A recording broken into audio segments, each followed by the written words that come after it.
We have been conditioned to look for fascism in all the wrong places.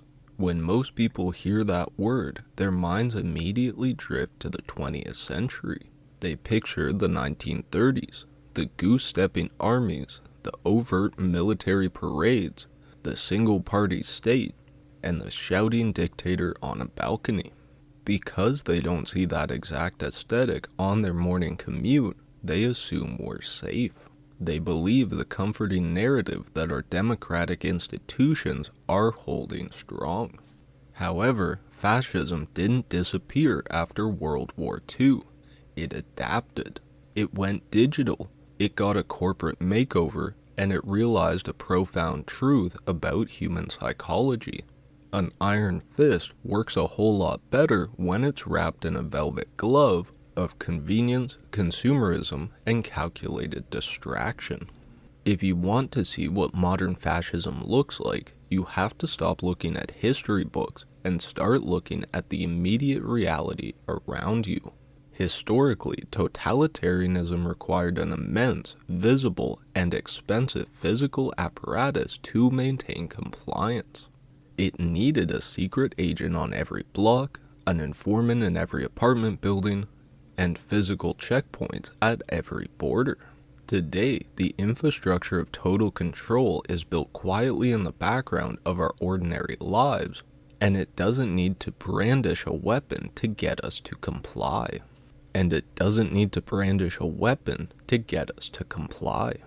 Automated flock cameras sit quietly at our intersections, logging license plates and mapping the physical movements of entire populations without a single human operator needed to sign a warrant.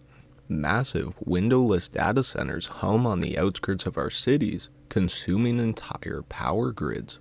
Their sole purpose is to harvest, sort, analyze, and store every digital footprint you leave behind. Your purchases, your private messages, your location data, and even your biometric patterns. The totalitarians of the past could only dream of this level of surveillance. The terrifying part is that we didn't have to be forced into it. We bought the wiretaps ourselves and put them in our pockets. We don't live under a traditional police state. We live inside a highly efficient, decentralized digital prison. It doesn't feel oppressive because it's wrapped in the packaging of modern tech and efficiency, but the psychological result is identical. The slow, steady elimination of true privacy, which is the bedrock of free thought and resistance. This is where our standard political vocabulary completely fails us. Classical definitions of fascism dictate that the political state completely swallows the private sector, subordinating corporate interest to the whim of a dictator. Today, that merger has flipped on its head. Massive corporate monopolies, asset management firms, and financial oligarchs have deeply integrated with and largely captured state power. Political theorist Sheldon Wallen called this inverted totalitarianism. From the outside, we retain all the visual indicators of a free society. We still have political parties, we still hold massive televised elections, and we still talk endlessly about liberty and individual rights. The material reality, however, the actual levels of power, energy, finance, healthcare, technology, and media, are tightly held by a tiny, unelected managerial elite. In this system, corporate interests literally rewrite our laws through lobbying, dictate foreign policies to protect global supply chains, and manage the economy to maximize profit at the expense of human stability. It's the oligarchs keeping up a frantic illusion of progress and prosperity, while the material reality of the average person, the ability to own a home, access healthcare, or secure a stable future, is stripped away piece by piece. Now, how does a system that concentrates so much wealth and power in so few hands keep that remaining 99% of the population from revolting? It does it through a highly sophisticated strategy of managed fragmentation. Classical fascism united a population by pointing towards an external enemy or a specific scapegoat. Modern subversive fascism realized that it's far more effective to turn the population inward against itself. Systematic division is not a bug in our digital infrastructure. The algorithms that govern our social platforms are explicitly optimized to monetize outrage. By constantly amplifying radical animosity, cultural grievances, and partisan tribalism, the population is kept in a state of perpetual hypervigilance. If you're completely consumed by fury towards your neighbor over cultural talking points, you will never look upwards at the system consolidating power over both of you. If we're constantly forced to fight one another for basic survival and cultural dominance, we will never find the collective solidarity required to demand structural change. War and domestic division are the ultimate distractions. They're smokescreens designed to ensure total obedience through exhaustion.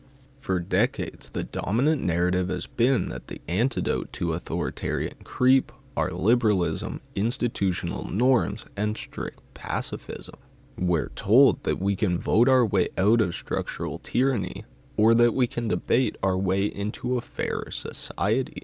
But then we have to ask the uncomfortable question: does it actually work?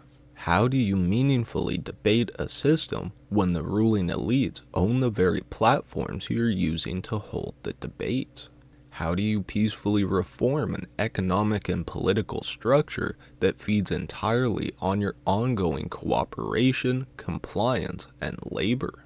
When you look at history, systems of entrenched totalitarian power do not voluntarily dismantle themselves because of a well-phrased argument or peaceful march. They absorb peaceful dissent, commodify it, turn it into a product, and sell it back to us. Liberalism and rigid pacifism often end up serving as the pressure valves of the system, giving people a safe, non-threatening way to vent their frustrations without ever upsetting the underlying distribution of power. This is exactly why a radical rethink, a true push for a revolutionary restructuring of power, becomes the only logical conclusion for those who see the system for what it really is. To explain our current reality to someone, you don't need to argue over precise dictionary definitions from 1932. You just have to ask them to look honestly at the time we're living in right now. If a system possesses total digital surveillance over its population, uses corporate monopolies to dictate the terms of daily life, and systematically relies on keeping its citizens fractured, paranoid, and compliant through manufactured division, what else do you do? It's a dark future we're trying to prevent. It's the invisible prison we're currently trying to break out of. It's subversive, it's highly defensive, and it's perfectly optimized for the digital age. What we must remember is that the first step towards any form of liberation is having the courage to call fascism by its name. So I wanted to make a video for y'all trying to explain fascism of the modern age in a more easy to digest way, or a way that explains what's going on in our modern world on a level that more people can understand, right? I think this is one of the most important problems of the modern day, and personally I don't know if enough people are talking about it. But I guess, like I've said before, is that you have to understand how you're enslaved before you can ever think about freedom or liberation. You know what I mean? But that being said, I think I'll leave this video here for now. If you enjoyed, make sure to drop a like and a comment of what you thought, and subscribe so you don't miss any of my new videos. I've been trying to stay pretty consistent with it lately, and I think I've been doing alright. But like I said, I'll leave it here for now. I hope you enjoyed, and like I say at the end of all my videos, I love ya, stay safe, good luck, and take it easy.